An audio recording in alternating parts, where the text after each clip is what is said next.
Hello, Berlin.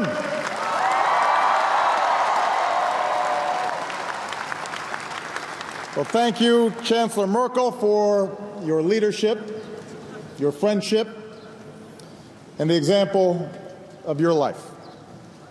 From a child of the East to the leader of a free and united Germany. As I've said, Angela and I don't exactly look like previous German and American leaders,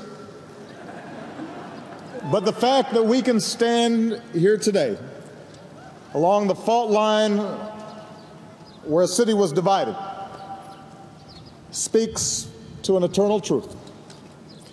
No wall can stand against the yearning of justice, the yearnings for freedom, the yearnings for peace that burns in the human heart.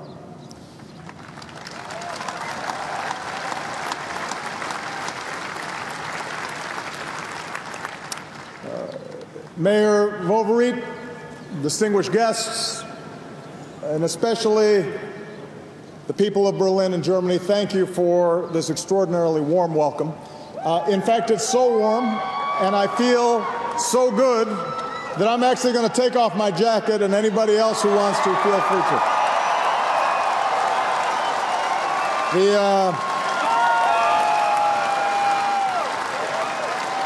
We can be a little more informal among friends.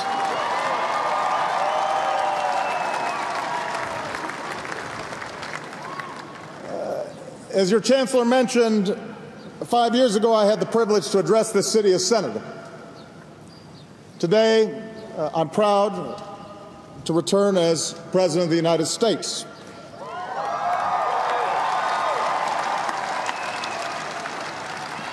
And I bring with me the enduring friendship of the American people, as well as my wife, Michelle, and Malia and Sasha.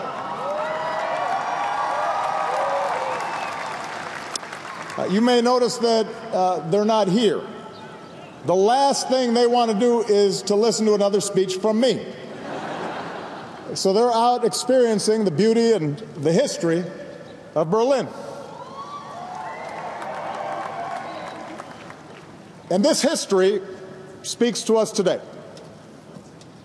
Here, for thousands of years, the people of this land have journeyed from tribe to principality to nation state through Reformation and Enlightenment, renowned as a land of poets and thinkers.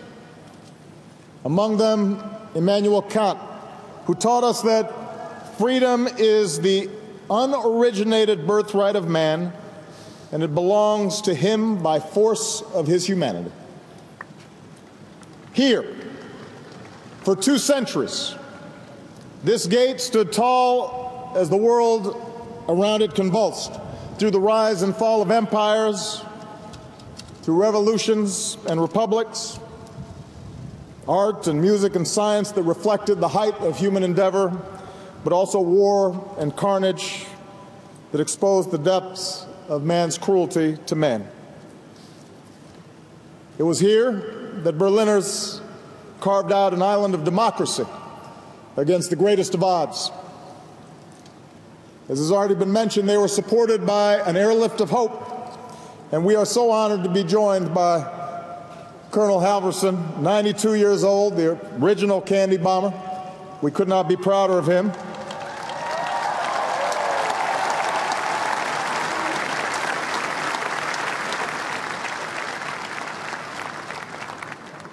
I hope I look that good, by the way, when I'm 92.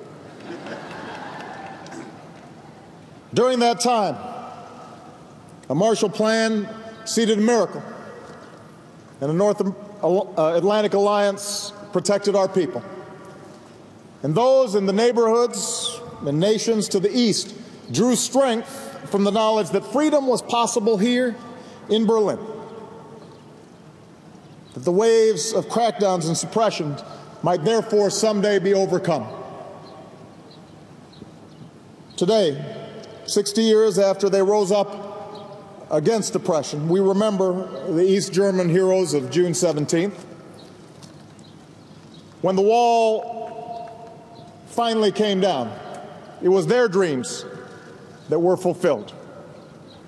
Their strength and their passion, their enduring example remind us that for all the power of militaries, for all the authority of governments, it is citizens who choose whether to be defined by a wall or whether to tear it down.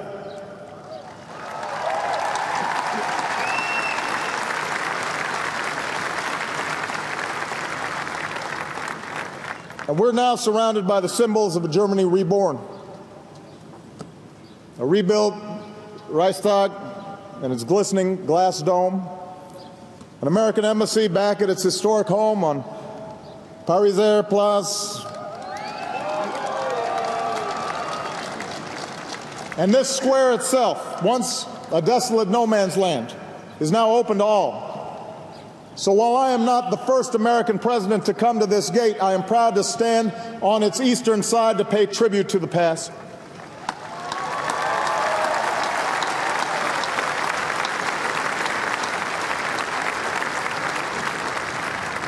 For throughout all this history, the fate of this city came down to a simple question: will we live free or in chains? Under governments that uphold our universal rights or regimes that suppress them?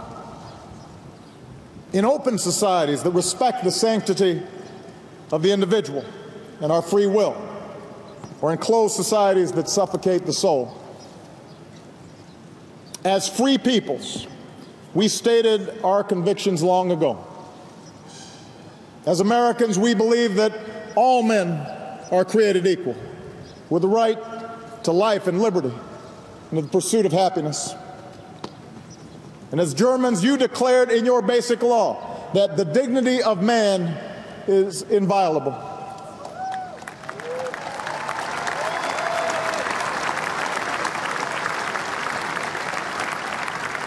Around the world, nations have pledged themselves to a universal declaration of human rights, which recognizes the inherent dignity and rights of all members of our human family. And this is what was at stake here in Berlin all those years. And because courageous crowds climbed atop that wall, because corrupt dictatorships gave way to new democracies, because millions across this continent now breathe the fresh air of freedom, we can say here in Berlin, here in Europe, our values won. Openness won, tolerance won, and freedom won. Here in Berlin.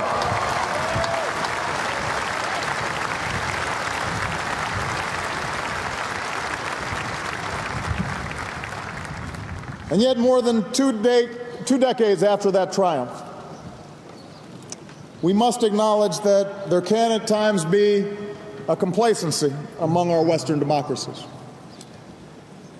Today, people often come together in places like this to remember history, not to make it.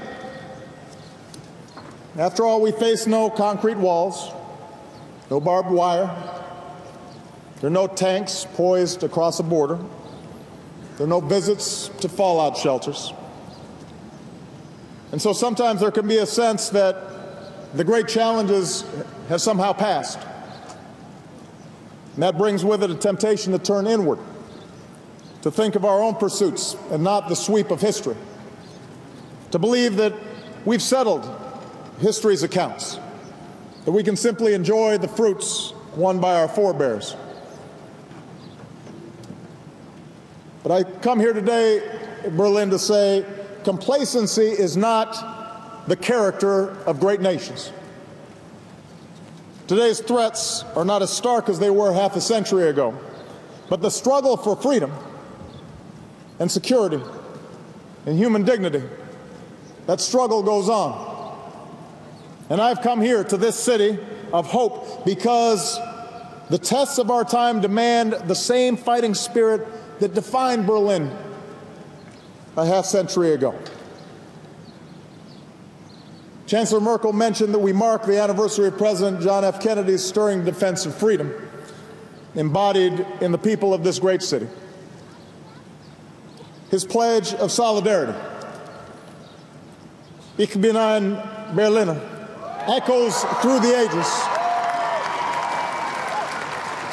But that's not all that he said that day.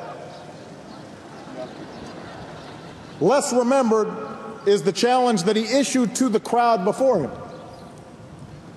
Let me ask you, he said to those Berliners, let me ask you to lift your eyes beyond the dangers of today and beyond the freedom of merely this city. Look, he said, to the day of peace with justice, beyond yourselves and ourselves to all mankind. Now, President Kennedy was taken from us less than 6 months after he spoke those words. And like so many who died in those decades of division, he did not live to see Berlin united and free. Instead, he lives forever as a young man in our memory. But his words are timeless because they call upon us to care more about things than just our own self-comfort,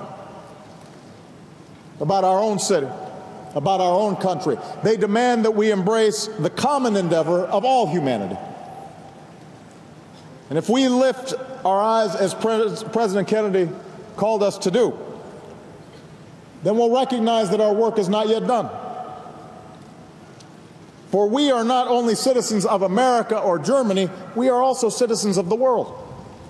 And our fates and fortunes are linked like never before. We may no longer live in fear of global annihilation, but so long as nuclear weapons exist, we are not truly safe.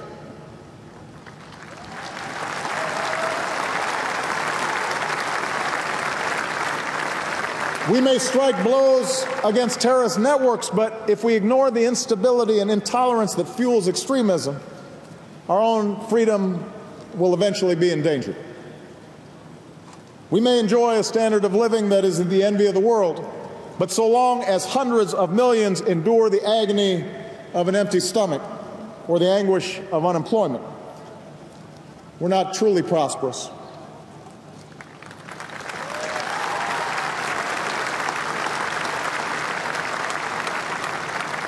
I say all this here in the heart of Europe because our shared past shows that none of these challenges can be met unless we see ourselves as part of something bigger than our own experience. Our alliance is the foundation of global security. Our trade and our commerce is the engine of our global economy. Our values call upon us to care about the lives of people we will never meet. When Europe and America lead with our hopes instead of our fears, we do things that no other nations can do. No other nations will do. So we have to lift up our eyes today and consider the day of peace with justice that our generation wants for this world. I'd suggest that peace with justice begins with the example we set here at home.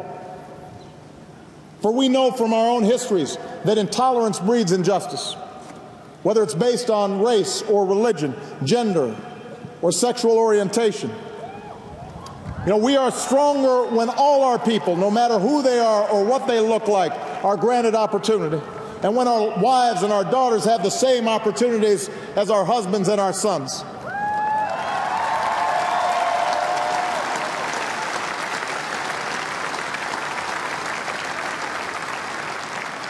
When we respect the faiths practiced in our churches and synagogues, our mosques and our temples, we're more secure. When we welcome the immigrant with his talents or her dreams, we are renewed.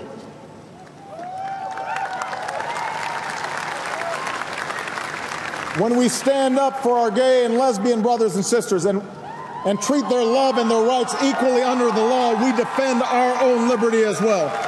We are more free when all people can pursue their own happiness.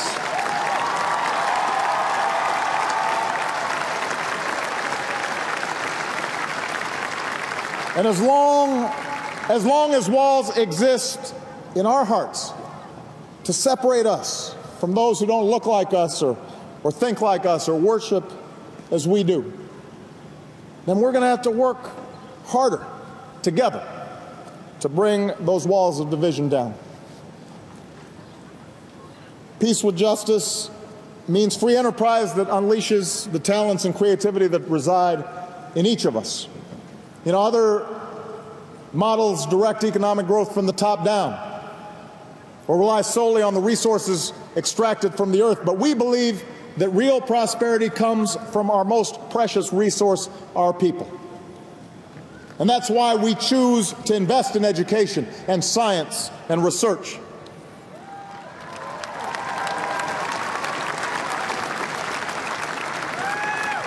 And now, as we emerge from recession, we must not avert our eyes from the insult of widening inequality or the pain of youth who are unemployed. We have to build new ladders of opportunity in our own societies, that even as we pursue new trade and investment that fuels growth across the Atlantic. America will stand with Europe as you strengthen your union, and we want to work with you to make sure that every person can enjoy the dignity that comes from work, whether they live in Chicago or Cleveland or Belfast or Berlin, in Athens or Madrid. Everybody deserves opportunity. We have to have economies that are working for all people, not just those at the very top.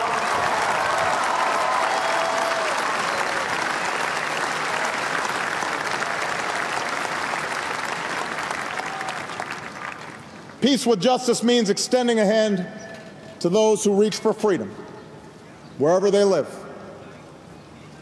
Different peoples and cultures will follow their own path, but we must reject the lie that those who live in distant places don't yearn for freedom and self-determination just like we do, that they don't somehow yearn for dignity and rule of law just like we do.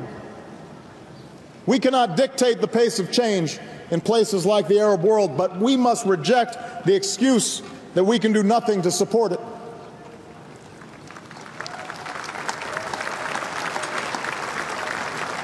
We cannot shrink from our role of advancing the values we believe in, whether it's supporting Afghans as they take responsibility for their future, or working for an Israeli-Palestinian peace, or engaging, as we've done in Burma, to help create space for brave people to emerge from decades of dictatorship. In this century, these are the citizens who long to join the free world. They are who you were. They deserve our support, for they too, in their own way, are citizens of Berlin. And we have to help them every day.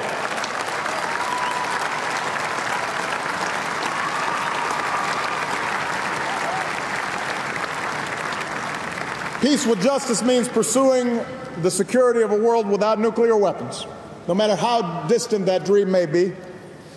And so, as President, I've strengthened our efforts to stop the spread of nuclear weapons and reduce the number and role of America's nuclear weapons. Because of the New START treaty, we're on track to cut American and Russian deployed nuclear warheads to their lowest levels since the 1950s.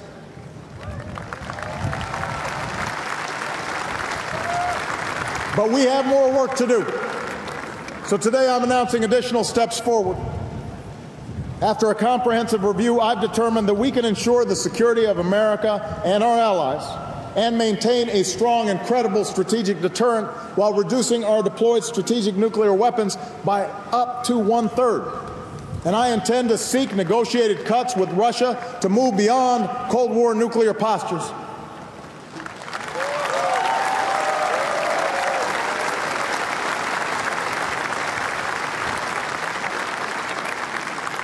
At the same time, we'll work with our NATO allies to seek bold reductions in U.S. and Russian tactical weapons in Europe. And we can forge a new international framework for peaceful nuclear power, reject the nuclear weaponization that North Korea and Iran may be seeking. America will host a summit in 2016 to continue our efforts to secure nuclear materials around the world, and we will work to build support in the United States to ratify the Comprehensive Nuclear Test Ban Treaty and call on all nations to begin negotiations on a treaty that ends the production of fissile materials for nuclear weapons. These are steps we can take to create a world of peace with justice.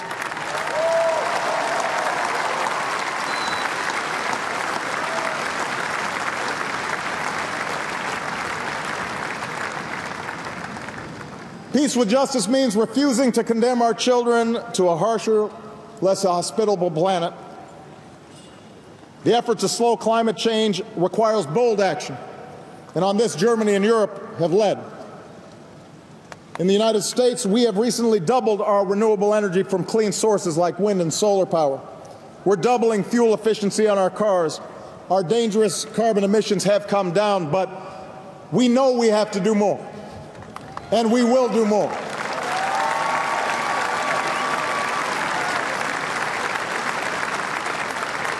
With a global middle class consuming more energy every day, this must now be an effort of all nations, not just some.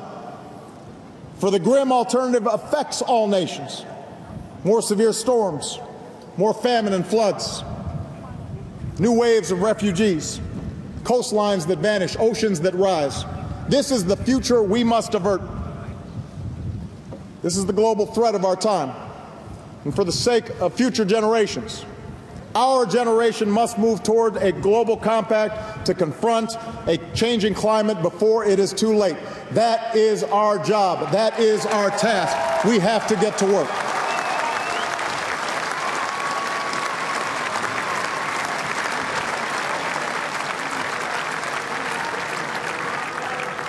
Peace with justice means meeting our moral obligations. And we have a moral obligation and a profound interest in helping lift the impoverished corners of the world by promoting growth so we spare a child born today a lifetime of extreme poverty, by investing in agriculture so we aren't just sending food but also teaching farmers to grow food, by strengthening public health so we're not just sending medicine but training doctors and nurses who will help end the outrage of children dying from preventable diseases. Making sure that we do everything we can to realize the promise, an achievable promise, of the first AIDS-free generation. That is something that is possible if we feel a sufficient sense of urgency.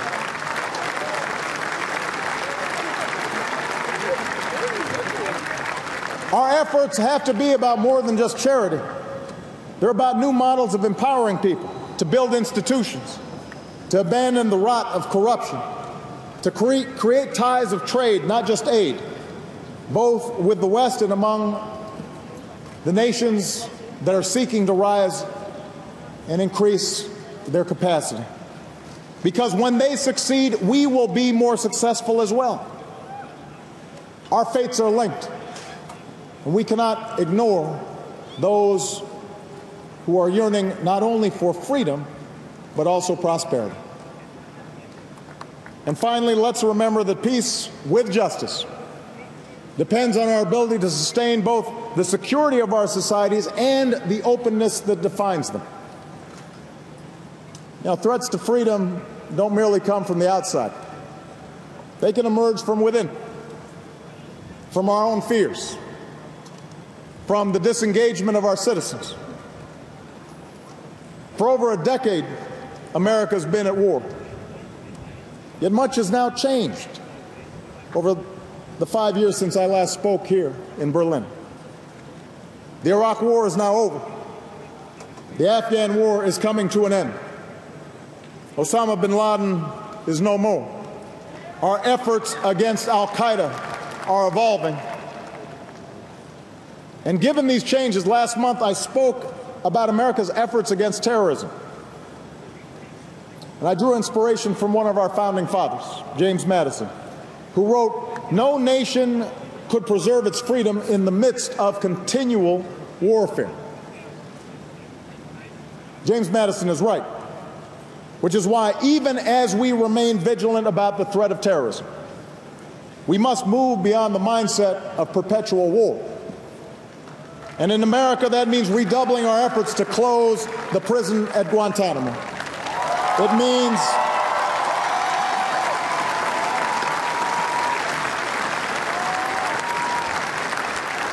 means tightly controlling our use of new technologies like drones.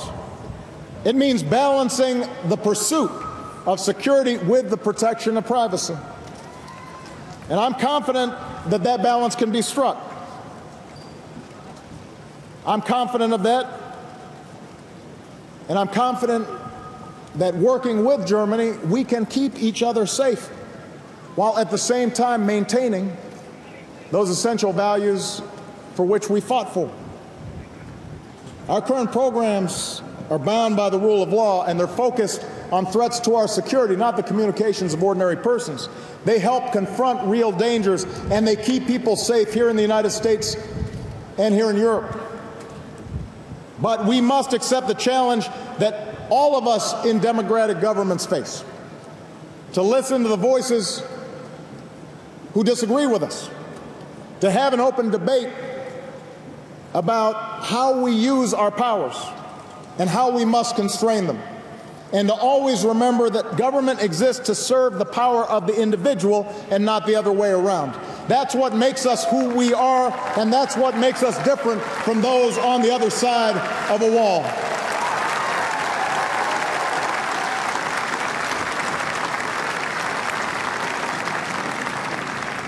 That is how we'll stay true to our better history while reaching for the day of peace and justice that is to come. These are the beliefs that guide us, the values that inspire us, the principles that bind us together as free peoples who still believe the words of Dr. Martin Luther King Jr. that injustice anywhere is a threat to justice everywhere. And we should ask, should anyone ask if our generation has the courage to meet these tests? If anybody asks if President Kennedy's words ring true today, let them come to Berlin. For here they will find a people who emerged from the ruins of war to reap the blessings of peace. From the pain of division to the joy of reunification. And here they will recall how people trapped behind a wall braved bullets and jumped barbed wire and dashed across minefields and dug through tunnels and leapt from buildings and swam across the spray to claim their most basic right of freedom.